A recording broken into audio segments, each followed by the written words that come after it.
Monday. Happy new week. Thank you for joining me in this safe and sacred space. I'm glad to be with you on this Mindful Monday in our weekly meeting.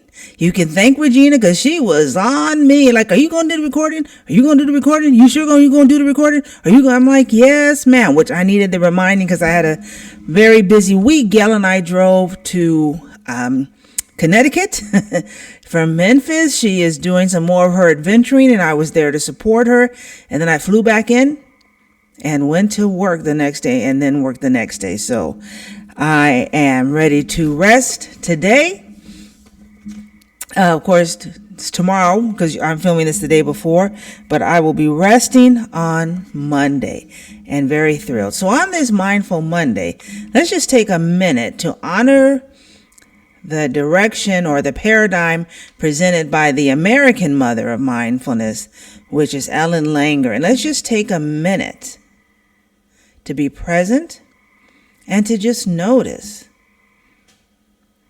Like, I'm not sure if you can hear it, but Froggo, that's what we call the tree frogs that come in the spring, is just singing his song. And how that fills my ears and makes me happy, because the sound I've been hearing every spring for the last 5 years. Be present to the light, the colors, just where you are. And just notice the colors around you, how you're feeling. Just notice. And then let's go to the spectrum or the paradigm of the father of American mindfulness, which is John Kabat-Zinn. And let's take a breath. Let's breathe in and then out. Being mindful as we start this new month and new week. We have the time, the capacity, the power to create the life and be the person that we want to be. And so today on this Monday, I want us to be mindful of our oneness. There's just so much strife. That lie that we are separate, that lie of division, that lie of other is so strong in this culture, so strong in this world. It even divides the group. So, African American, is light skin versus dark skin.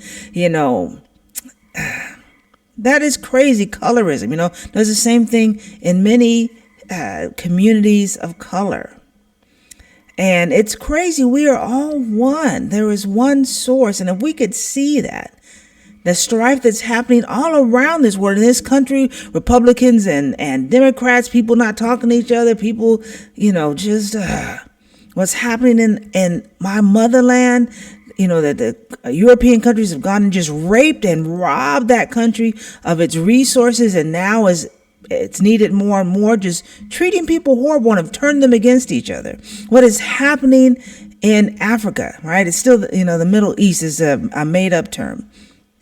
All that division, Isaac and, Abraham's first son, who I can't remember, brothers, half brothers fighting to this day. But we are one. So we can take a moment to step into the truth of our oneness and to bring it to mind today. That when you look at someone and you think, I can disagree. I had a situation where this person was saying all sorts of horrible things about a friend of mine. And I listened to her and then I said, well, I disagree with you. And we're going to agree to disagree.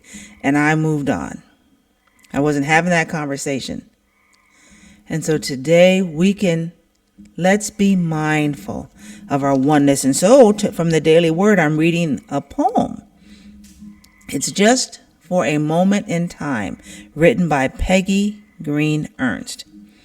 If just for a moment, brothers and sisters are we, if just for a moment, family all are we, and let spirit within shine brightly our light to instill in each day our love to new heights. Our mission would unfold with greatness achieved as we send out much joy and our love was received. We would open doors wide and welcome in those who seem different but are the same. within. If just for a moment I could walk in your shoes and you could walk in mine, we could see the truth as our compassion and love would increase each day. Our interactions would manifest in more meaningful ways. If just for one moment we are one harmony. If just for one moment we are one song. If just for one moment we are one people. If just for a moment in time. And so as we begin this week together in this new month, let us be mindful of the ways that we can be oneness, that we can speak oneness. And of course, it begins with our thoughts, that we can think oneness and then spread that truth, that powerful seed in how we be, how we do, and how we interact and communicate. We are one. Have a beautiful Monday. I will see you next week.